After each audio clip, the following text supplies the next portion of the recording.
Sir जय Hind. Group captain UK Devnath sir, जय हिंद। बहुत बहुत शुक्रिया समय देने के लिए। Thank you sir. जय हिंद राजेश। शुक्रिया सर। दरअसल एयरफोर्स को लेकर एक बड़ी खबर सामने आ रही थी, तो मुझे लगा कि आपसे बेटर कोई अधिकारी हो नहीं सकता जिसके साथ मैं बातचीत करूं। दरअसल खबर यह है कि एयरफोर्स और उबर के बीच कोई करार हुआ है, जिसको लेकर तमाम डिफेंस एक्सपर्ट चिंतित हैं कि एक पर्सनल जो इंडिविजुअल की जो सिक्योरिटी है वो लीक हो सकती है। उसकी मूवमेंट को ट्रेस किया जा सकता है। जो ये समझौता उबर और एयरफोर्स के बीच हुआ है कि जवानों को एयर जो उबर की गाड़ी है वो कम रियायतों पर ले जाएगी, लेकिन अब सवाल यह है कि अगर कम रियायतों पर ले जाएगी तो कुछ उसे आईडी प्रूफ आर्मी वालों को देना होगा, और अगर आईडी प्रूफ देते हैं तो फिर आपकी सिक्योरिटी लीक होती है, आपकी मूवमेंट को कोई ट्रेस कर सकता है, थर्ड पार्टी भी आप तक पहुंच सकती है। इस प्रकार के कंसर्न जताए जा रहे हैं। तो क्या ये पूरा करार है सर? क्या ये पूरा एग्रीमेंट है उबर के साथ? और क्यों तमाम डिफेंस एक्सपर्ट जो हैं वो चिंतित नजर आ रहे हैं सर? राजेश, सबसे पहले तो जितने भारत के वीर सपूत हैं जो चिंतित नजर आ रहे हैं, मैं उनका दिल से शुक्रिया अदा करता हूं, क्योंकि चिंतित होना लाजमी है। और ये दिखाता है कि भारत के लोग उनको देश के डिफेंस फोर्सेस या हमारी डिफेंस और हमारी सिक्योरिटी के बारे में कितनी चिंता है, कितना कंसर्न है। हाँ, मैं साथ में ये भी बताना चाहता हूं कि ये जो प्रोजेक्ट है, इसको पिछले साल इंडियन नेवी में लागू किया गया था, जिसमें कि इंडियन नेवी के जो सेलर्स हैं, ऑफिसर्स हैं, उनके परिवारगण हैं, चाहे सर्विंग हो चाहे रिटायर्ड हो, एक्स सर्विस मैनल्स हो, उनको उबर ने ये सुविधा मुहैया कराई थी। और एक साल में ये देखा गया कि इंडियन नेवी जो है बहुत हाईली सेटिस्फाइड है इस सुविधा से।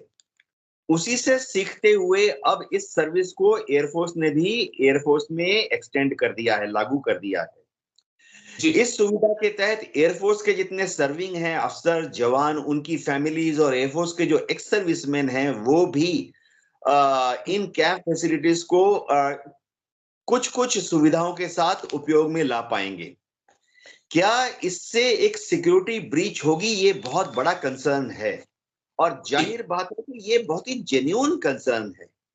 तो मैं दर्शकों को आपके मातहत ये बताना चाहता हूं कि अगली फेज में अगले साल यही सुविधा इंडियन नेवी, उसके बाद इंडियन एयरफोर्स के बाद अब इंडियन आर्मी में भी अगले साल से लागू होने जा रही है। देखिए, ये समझना पड़ेगा कि फौज में, एयरफोर्स हो या आर्मी में हो, सिक्योरिटी ओवरऑल जो है वो प्रोवोस्ट मार्शल के नीचे आती है। और प्रोवोस्ट मार्शल के नीचे फिजिकल सिक्योरिटी नहीं, जो सॉफ्टवेयर आईटी सिक्योरिटी है, वो उनके लिए भी उनके नीचे स्पेशलिस्ट हैं। और एयरफोर्स, आर्मी और नेवी के अपने जो काउंटर इंटेलिजेंस विभाग है, उनके पास भी अपनी अपनी आईटी सिक्योरिटी सेल है। दूसरी बात है कि भारत सरकार का इसमें बहुत बड़ा योगदान रहा है। मिनिस्ट्री ऑफ इंफॉर्मेशन टेक्नोलॉजी है, जैसे रेडियो टीवी जो चलाते हैं भारत सरकार के, और भारत सरकार की बहुत बड़ी एजेंसी है एनआईसी, नेशनल इंफॉर्मेशन सेंटर। ये सब भारत सरकार के सभी तंत्रों को आईटी की सिक्योरिटी मुहैया कराते हैं। तो नेवी में और एयरफोर्स में इसको लागू करने के पहले भारत सरकार, ministry of information technology, NIC, सबने इन एप्स को स्टडी किया है। और एयरफोर्स, नेवी, आर्मी के जो हमारे प्रोवोस्ट मार्शल हैं, हमारी जो खुद की आईटी सेल है, हमारी खुद की जो काउंटर इंटेलिजेंस सेल है, जो कि सॉफ्टवेयर और कंप्यूटर सिक्योरिटी को देखती है, उसने अध्ययन किया है। उतने गंभीर अनुसंधान के बाद अब आकलन ये किया गया है कि इससे जो सिक्योरिटी ब्रीच होने का जो आशंका है, उससे शायद इतना ज्यादा खतरा नहीं है। जो ऐप है, ऐप को कंसर्न व्यक्ति को डाउनलोड करना पड़ेगा, और उसके बाद उसमें वो कुछ बेसिक इंफॉर्मेशन देता है, जिसमें कि उसका नाम होगा, यूनिट का नाम नहीं होगा। ओके। उसके नाम के अलावा उसका रैंक भी नहीं होगा, उसकी ओके। जो पर्सनल सर्विस नंबर है वो भी नहीं होगा। तो जो प्रोटोकॉल है उसके तहत वह अपना नाम देगा, और उसके बाद कंपनी को कैसे पता लगेगा कि ये फौजी है? उसके लिए उस प्रोटोकॉल में कुछ आइडेंटिफिकेशन टैग्स लगाए गए हैं, जिनका की जी। डिटेल्स अब आस्ते आस्ते सामने आएगा। लेकिन कहीं पे भी इस ऐप में ना तो उस बंदे को अपना रैंक बताना पड़ेगा, ना ही उसको अपना यूनिट का नंबर बताना पड़ेगा, ना ही उसको अपना पर्सनल सर्विस नंबर बताना पड़ेगा। तो जाहिर बात है कि उसको कहाँ से उठाएंगे? ऑब्वियसली उसको पिकअप पॉइंट जो होगा कैंटोनमेंट में कोई एरिया होगा, चाहे वो बॉम्बे में और वाइजैक में नेवी का कैंटोनमेंट एरिया हो, चाहे वो हिंडन में, जोधपुर में या गुवाहाटी में एयरफोर्स का एरिया हो। तो डोमेस्टिक एरिया से पिकअप करेंगे, जाहिर बात है। डोमेस्टिक एरिया मैं दर्शकों को बता दूं, आम सिविलियंस के लिए, वो एरिया है जहां कैंटोनमेंट में अफसर, जेसीओ और जवान लोग अपने परिवार के साथ रहते हैं। तो जी। पिछले कुछ सालों से, ये समझने की बात है, पिछले कुछ सालों से ऐसे भी कैंटोनमेंट एरिया में जो डोमेस्टिक एरिया है, जहां हवलदार साहब, नायक साहब या जेसीयू साहिबान अपने परिवार के साथ रहते हैं, ऐसे भी ओला उबर वहां घूमते रहे हैं। अभी नहीं, 3-4 साल से नहीं, वरन 7-8 साल से ओला उबर कैंटोनमेंट में डोमेस्टिक एरिया जहां होता है, जहां जवान लोग रहते हैं अपने परिवार के साथ, वहां घूम रहे हैं। किसी भी तरह से ये ओला उबर अभी भी इनको अलाउ नहीं किया जाता कि वो टेक्निकल जी। एरिया बोला तो जहां यूनिट के तोप रहते हैं, टैंक रहते हैं, हवाई जहाज रहते हैं, जहां पे रेडार लगी हैं, जहां पे मिसाइल होती हैं, जहां पे स्पेयर पार्ट्स की रिपेयर मरम्मत होती है, वहां तो जाते ही टेक्निकल एरिया जो है आउट ऑफ बाउंड है, वहां तो ओला उबर पहले भी नहीं जाते थे, अब भी नहीं जाएंगे। पहले भी वहां पर सिविल टैक्सीज को जाना अलाउ नहीं था। तो मैं दर्शकों को बता देता हूं कि ये गाड़ियां जाएंगी कहां पर? ये जाएंगी अफसर मेस, ये जाएंगी जेसीओ मेस, ये जाएंगी जो एनसीओ लोग जहां रहते हैं, जैसे एसएनसीओ मेस, या जवानों के घर तक जाएगी, जैसे उनकी बिटिया। आज भी तो एक जवान है, उसकी बिटिया अगर कॉलेज जाना जाती है, तो ओला उबर अगर उस एक जवान अपनी बिटिया के लिए मंगाता है, तो उसको मिलिट्री पुलिस रोकती नहीं है। ओला उबर फाइन। उसके घर तक जाती है, उसकी बिटिया को लेके कॉलेज तक जाती है। ऐसा ही ये कंटिन्यूस मामला। का इस्तेमाल सारे फौजी करते हैं, तमाम जनरल साहब करते हैं, ब्रिगेडियर साहब, एयरफोर्स, नेवी, सब के अधिकारी करते हैं।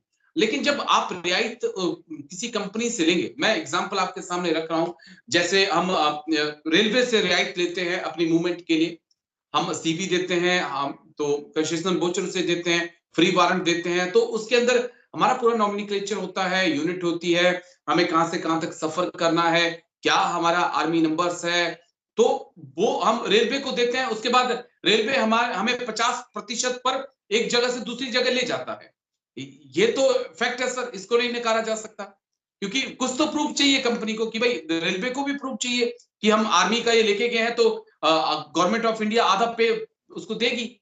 तो ओवर को भी तो कुछ ऐसा चाहिए होगा सर, सवाल वहां पे उठ रहा है। वो घर तक आए, बिटिया को लेके जाएं, मेम साहब को लेके जाएं, पिताजी को लेके जाएं, उससे ऐतराज नहीं है सर, लेकिन अगर वो आपको 100 रुपए की बजाय 60 रुपए में लेकर जा रहा है, 40 रुपया उसको किसी से लेना है, तो किसी को तो उसको बताना होगा ना कि मैं group captain UK Devnath sir को लेके गया था, और वो 40 रुपया मुझे दीजिए, या फिर पेट्रोल पंप उसे सस्ता पेट्रोल दे देंगे। हाँ राजेश, एक चीज मैं आपको अश्योर करता हूं कि जो इसका ऐप है वो 3 चीजें नहीं मांगता है। एक तो ओके। आपका रैंक नहीं मांगता है, ओके। दूसरी चीज वो आपकी यूनिट का क्या नंबर है, फर्स्ट सिख लाइट इन्फेंट्री या नंबर 10 स्क्वाड्रन एयरफोर्स, मांगता नहीं है। तीसरी ओके। चीज है वो आपका पर्सनल नंबर, जैसे मेरा पर्सनल नंबर है XYZ 1 2 3 4 5, नहीं जी। मांगता है। तो सवाल आपका वाजिब है कि वो कैसे एश्योर करता है कि वो फौजी है। ये एश्योरेंस जो है जियो टैगिंग से आ रही है कि वो जो पिकअप पॉइंट है या ड्रॉपिंग पॉइंट है, वो एक डिफाइंड कैंटोनमेंट में है।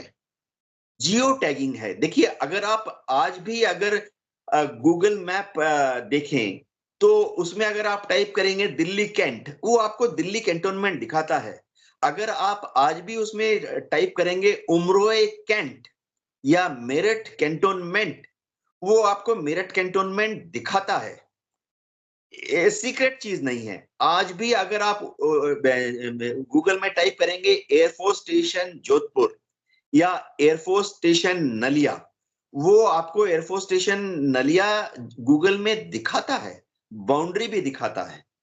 जी। इनफैक्ट एयरफोर्स वाले, अगर आप एयरफोर्स स्टेशन नलिया टाइप करेंगे, मैं नाम ले ही लेता हूं क्योंकि ओपन है, उसमें आपको गूगल जो है रनवे दिखाएगा, टैक्सी ट्रैक दिखाएगा, और तो और थोड़ा एनलार्ज करेंगे तो ब्लास्ट पैन दिखाता है, और तो और थोड़ा और एनलार्ज करेंगे तो एयरफोर्स स्टेशन नलिया की जो क्रिटिकल जहाज वहां खड़े हैं, उन जहाजों की फोटो भी गूगल दिखा देता है, रनवे पे, टैक्सी ट्रैक पे या ब्लास्ट पैन के बाहर खड़ा है। तो जियो टैगिंग से वो आइडेंटिफाई करेंगे। लेकिन मैं आपको बता देता हूं, दोबारा रिपीट कर देता हूं, वो आपका रैंक नहीं पूछेंगे, वो आपका सर्विस नंबर नहीं पूछेंगे, वो आपका यूनिट का नंबर, नाम, नंबर, यानी नंबर 113 आर्टिलरी। बस आखिरी सवाल, एक्स सर्विसमैन के लिए भी हम जैसों के लिए है कि नहीं है? उबर ओला रियायत देगी हमें? राजेश, खुशी की बात है, एक्स सर्विसमैन के लिए है, और चलिए। एक्स सर्विसमैन ही सबसे ज्यादा इसका फायदा उठाएंगे। देखिए, इससे देखिए, हर चीज जब नई टेक्नोलॉजी आती है तो हमेशा एप्रीहेंशन यानी थोड़ा सा भय होता है कि इससे जी। सिक्योरिटी लीक हो जाएगी। मुझे याद है जब मोबाइल फोन इंट्रोड्यूस हुए थे, सबसे पहला खबर ये आया था कि मोबाइल फोन फौजी अपने जेब में नहीं रखेंगे, लेकिन अब फौजियों को अलाउ है। इसी ओके। तरह से मैंने जब दिल्ली में पोस्टिंग हुई, बोला कि आप मोबाइल फोन लेके ऑफिस में नहीं जाओगे, लेकिन अब ऑफिस में मोबाइल फोन अलाउ है। तो हर टेक्नोलॉजी शुरुआती दिनों में जब इंट्रोड्यूस होती है तो थोड़ा सा एप्रीहेंशन, भय का होना अच्छा है। तो मैं इन सब लोगों को जो कि मीडिया में, खासतौर से सोशल मीडिया में अपना कंसर्न दिखा रहे हैं, एयरफोर्स के प्रति अपना भय दिखा रहे हैं कि सिक्योरिटी जी। लीक हो जाएगी, मैं सबको धन्यवाद बोलना चाहता हूं। एयरफोर्स इस फीडबैक को फिर से रिकंसिडर करेगी और एयरफोर्स एनालाइज करेगी आने वाले समय में कि क्या सोशल मीडिया में जो एक भय का वातावरण है, क्योंकि जो सोशल मीडिया में इन चीजों को लेकर डिस्कस कर रहे हैं एयरफोर्स के बारे में, ओला उबर के बारे में, वो हमारे मित्र हैं। हम उनके इस फीडबैक को नकारेंगे नहीं, उनके इस फीडबैक को एक पॉजिटिव तरीके से लेकर उसका एनालिसिस फिर होगा, दोबारा होगा, तिबारा होगा, 4 बार होगा। और किसी भी तरह समय पे अगर ऐसी आशंका मिलती है कि इससे कोई सीक्रेट सेंसिटिव इंफॉर्मेशन लीक हो सकती है, ओला उबर इसको किसी को दे रहे हैं जो कि एआई का इस्तेमाल करते हुए पता लगा रहा है कि दिल्ली कैंट धौला कुआं कहां पर है, जी।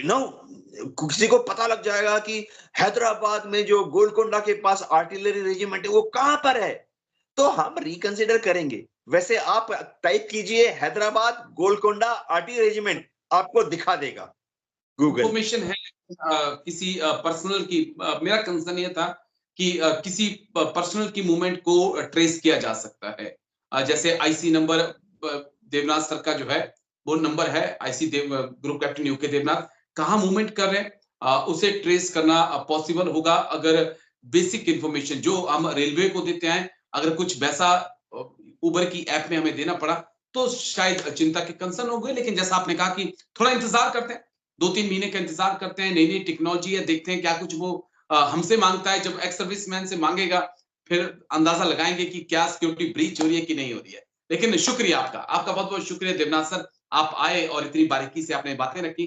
थैंक यू, जय हिंद सर, शुक्रिया सर।